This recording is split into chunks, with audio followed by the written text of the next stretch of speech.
राधे राधे दोस्तों, कैसे हो आप सब। उम्मीद करती अच्छे होंगे। मैं भी पिछले दिन अपने मायके में आ गई हूँ और ये में है मेरा मायका प्यारा सा गांव मुराड़ी, उत्तरकाशी डिस्ट्रिक्ट में। और हम सब रेडी हो गए थे, मैं भी रेडी हो गई थी और ये मेरी चाची ताई लोग हैं, सब लोग रेडी हो गए थे क्योंकि मैं आई थी यहाँ पे अपने भाई की शादी के लिए। और शादी नीचे होटल में थी, मतलब गांव से नीचे है। मतलब गांव हमारा जस्ट ये यमुनोत्री हाईवे है और यमुनोत्री हाईवे के ऊपर ही जस्ट हमारा गांव है। और गांव में शादी नहीं थी, होटल में शादी थी, तो हम वहाँ के लिए रेडी हो गए थे। मैं मंगल स्नान के लिए रेडी हुई थी, लेकिन मैं सुबह जा ही नहीं पाई और मेरी मम्मी किसी काम से चली गई थी। तो मैं मम्मी के कपड़े वहीं होटल में ही लेके आई। मैंने कहा यहीं तैयार हो जाएगी और मैं चाची लोगों के साथ आ गई थी। हमने नाश्ता वगैरह किया वहाँ पे और फिर मैं अपने चाचा जी के घर पे आ गई थी। और मम्मी भी को भी मैंने यहीं पे बुला लिया था। मैंने कहा यहीं पे रेडी हो जा। और ये मेरे चाचा जी का घर भी नीचे रोड पे ही है और यहाँ से ये हमारा सुंदर सा नौगांव मार्केट दिखाई देता है। और फिर हो गई थी बारात रेडी और ये देखो मेरी चाची और भाभी, देखो क्या मस्त डांस।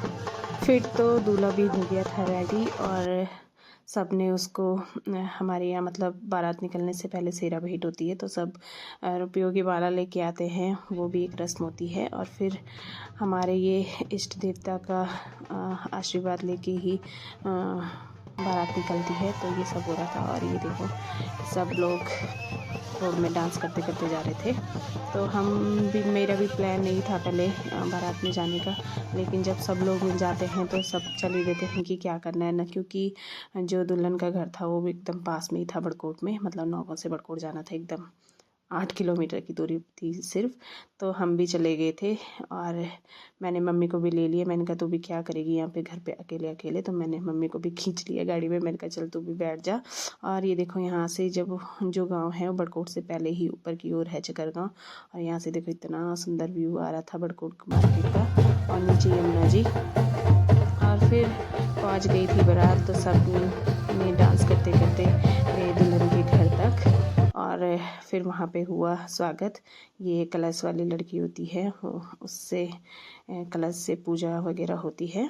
और फिर आ गए थे हम और फिर उसके बाद आ गई थी दुल्हन। दुल्हन को आने में बहुत टाइम लगा। इस बीच में हमने खाना खा लिया था। मैंने कहा को आने में बहुत टाइम लगेगा, तो हमने खाना पीना खा लिया और 4 साढ़े 4 बजे के बाद ही आई दुल्हन। फिर उसके बाद हो गई थी जयमाला और हम आ गए थे घर को वापस।